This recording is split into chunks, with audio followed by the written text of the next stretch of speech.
this week's broadcast, we talked to Zhang Xiao from Xi'an about Vilnius as the new Silk Road hub. We also talked to the CEO of UTLC ERA about the new Silk Road today. This is RailFreight Live.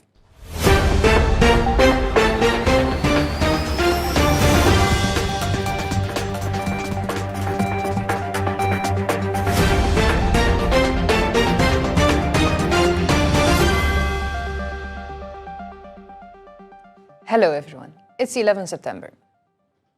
Europe is the only continent in the world where the coupling of wagons still happens manually. In other parts of the world, this is done automatically. But this is about to change.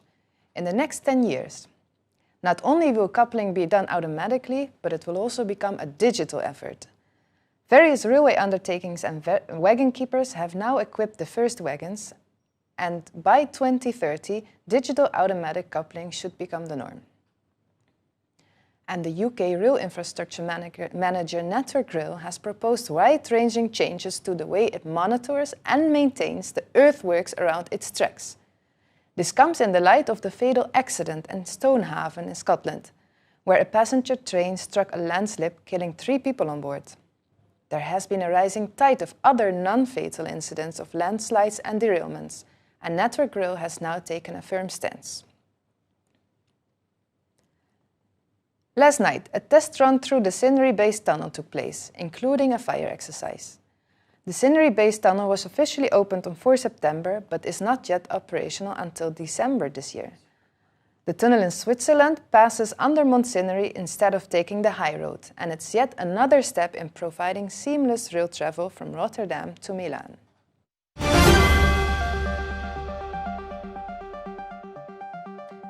The train has been on the rails for 3 months as part of the China Express to Germany.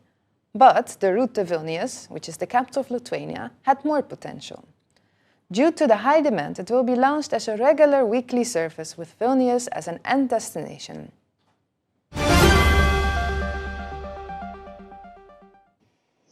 是这样的，就是我们这条线路实际上就是最开始的时候是快线新增的一个下货点。然后这个下货点的话是已经运营了有可能3个月了，3个月以后我们发现这个去往维尔纽斯的这个市场需求还是比较旺盛的，所以说我们是在9月开始，然后是每周会有一列这个开往维尔纽斯的一个专列，就是相当于是最早的时候是有这个纽斯快线，然后是这个下货点培育成一个专线的。是这样的，就是我们当时基于2个因素考虑，一个本身来讲的话，就是德国快线的话，就是它根据那个德国的运输要求，就是境外的欧洲的运输要求是一个集装箱。我说我们想尽最大可能利用在宽轨段的这个就是上面有9个仓位，9个集装箱的仓位是能够利用起来的，所以说是想，当时就在考虑，就是在宽轨段这个区域，去增加一个下货站点，然后是刚好我们有一些合作伙伴，他们就提到了，看能不能在维尔纽斯这个地方进行下货，所以说是基于2个方面，就是的需求，一个市场的需求，第二个是希望也是通过这种方式节约我们的成本。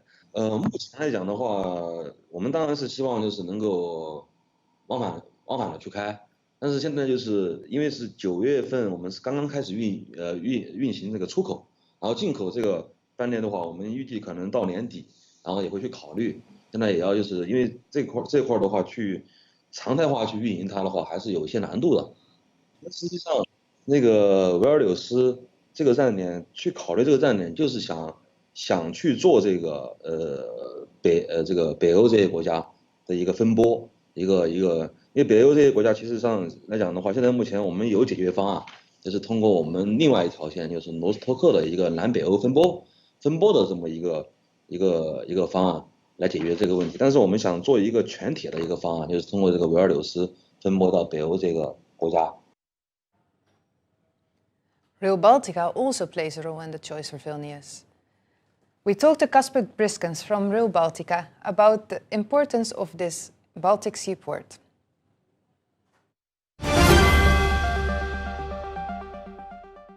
for such a train to be commercially viable, it would not be sufficient to have just the Baltic volumes. So clearly they're not sufficient. What the Baltic states have always tried to do on the existing Russian gauge system is to try and connect the Chinese market with the Nordic market. Because today, of course, you have a lot of anomalies, like absurd things, like you take things all the way from Xi'an or maybe even from Shanghai, from the coast, for example, to go to Stockholm. And in order to go to Stockholm, you go through Duisburg. This is in itself takes time, just under 2 weeks. And then, of course, it's very expensive to go from Duisburg to Sweden. I mean, you basically usually take the train all the way, you cross the Öresund connection through Denmark, and then Sweden. That takes time, and that is very expensive. So the more reasonable way is to go to a Baltic port, and then simply take the last mile by sea to Stockholm region, for example. And then when you combine Baltic volumes and Nordic volumes, including Swedish volumes, because of course Sweden has a lot of volumes, both for fast-moving consumer goods. Also, there's a lot of stuff going for IKEA, for Ericsson, for Volvo. Volvo has a factory in Chengdu, for example, and IKEA has a factory pretty much everywhere in China. So from that perspective, Baltic states have always tried to position themselves between China and the Nordics. With Rail Baltica, but that's kind of coming in a few years, there would also be a possibility of capturing also the westbound market. So you could enter, instead of entering in Brest-Maleševice, which is a bottleneck. I mean, there's no capacity there, and then simply there's a lot of waiting time, and generally this is kind of a victim of its own success. So then you could come, for example, to Riga, or you could come to Vilnius or Kaunas in Lithuania, and you transship it there. Instead of doing that on the Polish-Belarusian border, you do it in the Baltic states, and then you use Rail Baltica for the onward journey, to Poznan or Frankfurt Oder or Duisburg or beyond. This week, the Scottish Government announced the launch of the Green Investment Portfolio, a fund of over €1.1 billion to encourage overseas capital funds into Scottish projects. The Minister for Economy, Fiona Hyslop, chose the most high-profile project so far as the launchpad: the expansion and electrification of the Moss End International RailFreight Park in central Scotland. It was big news for the RailFreight industry in Scotland.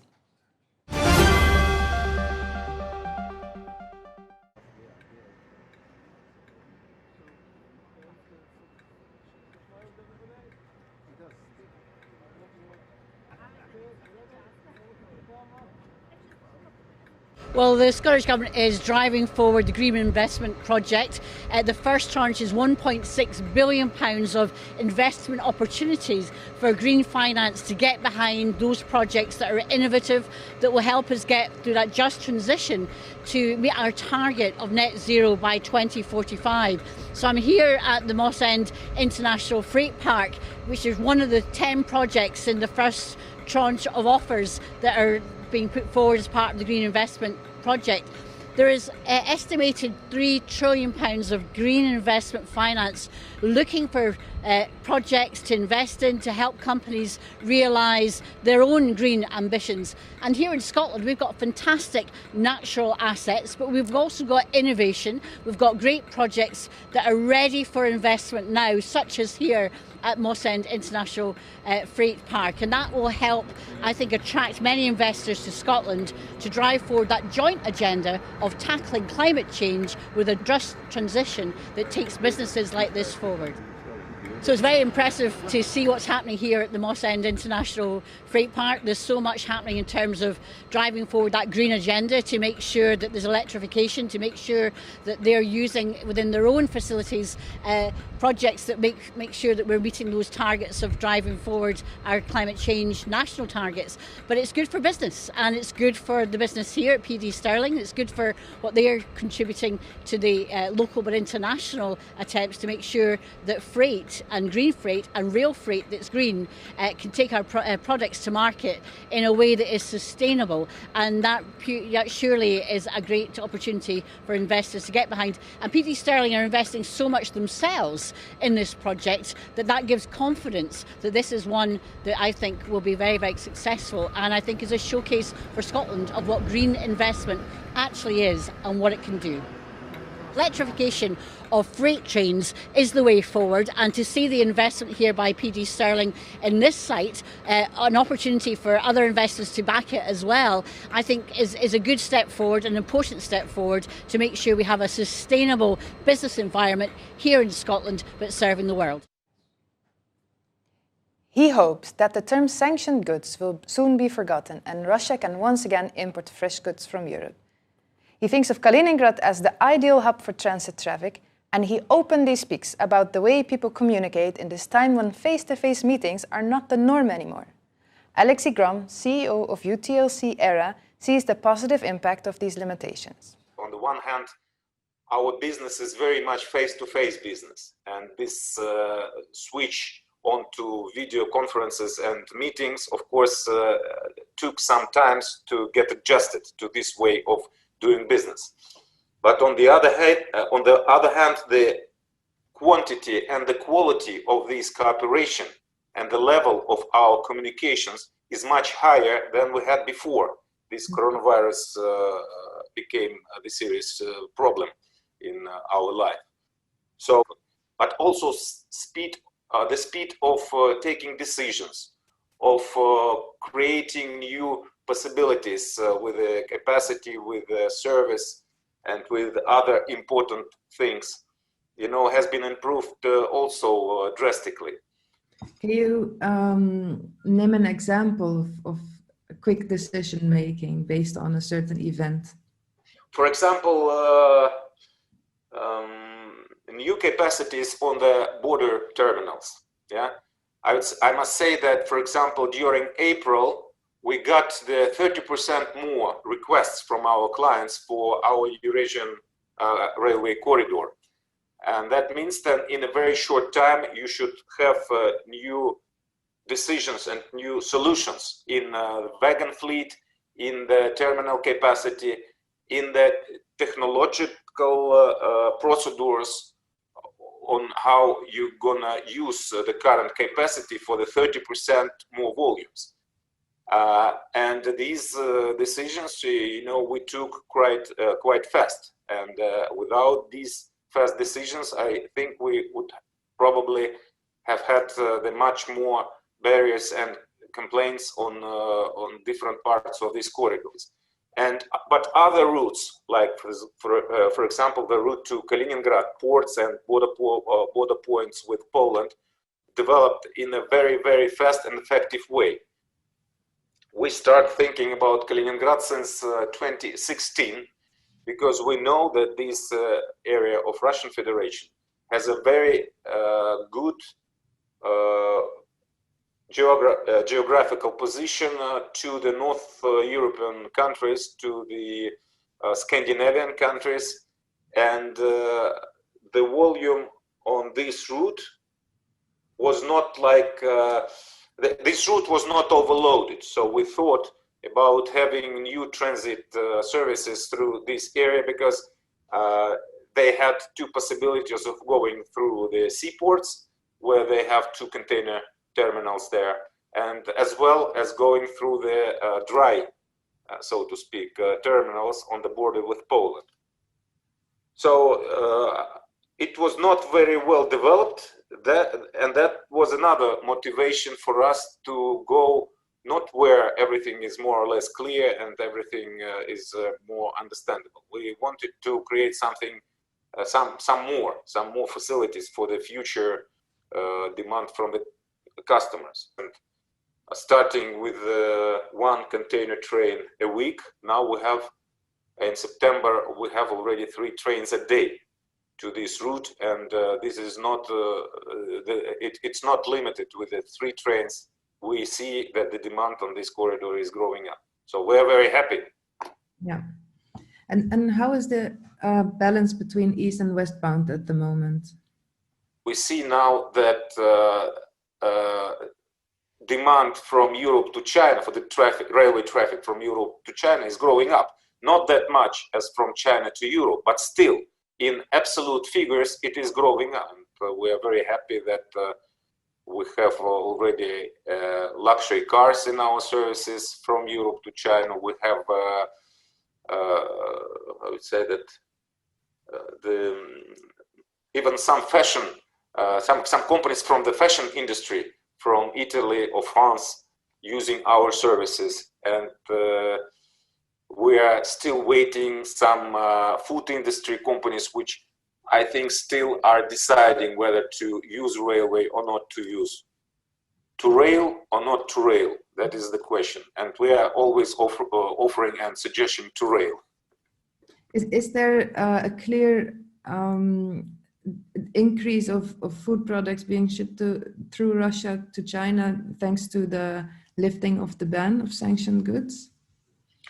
Well, as you know, we have, that was, by the way, also our UTLC era initiative to open the transit in Russia for the sanctioned good. And I hope that sooner or later, I hope sooner, we will forget about this sanctioned word. And we will have a regular import-export of our favorite European stuff to Russia as well. But until this time, I think our service will already be on the other service level, so to speak. So at the moment, we are in the very, very beginning. Of course, foodstuff companies, they are still making some pilot shipments, but those who already have this experience and who already shipped some containers with meat, fish, or milk to China through our service as well, I think they must be quite satisfied with the service, first of all, with the transit time. And I think that demand will grow up. And how is your experience with the procedures that need to be done, placing the seal and everything? Is that going smooth, or are there still hurdles there? Well, it's now, I would say that you can make a calculation on the base on any process, and of course you can improve it. I would say that now it's on the very good level. So it's not like the first pilot shipments. Then when it was this adjustment of the technologies, even at our 1520 gauge. So it took like 1 hour, for example, for the train to make all these seals at the border point. So now it's some minutes, 20 minutes, but of course you can, we are focusing to avoid even this 20 minutes period. So now it's faster and faster, and very good that our shareholder, Russian Railway Company, is pushing us very hard to work with the customers, you know, to give information about the sanctioned cargo in advance, just to be fully prepared for this seal making process. So it's getting better and better, and that's I think that is what is very much our customers can see in our services. No delays, just some technical procedures, and train is going again with a speed almost of passenger train at 1520 gauge. And with that, we've come to an end of this week's show. Follow us, subscribe us on our YouTube channel, and please watch again next week. Goodbye.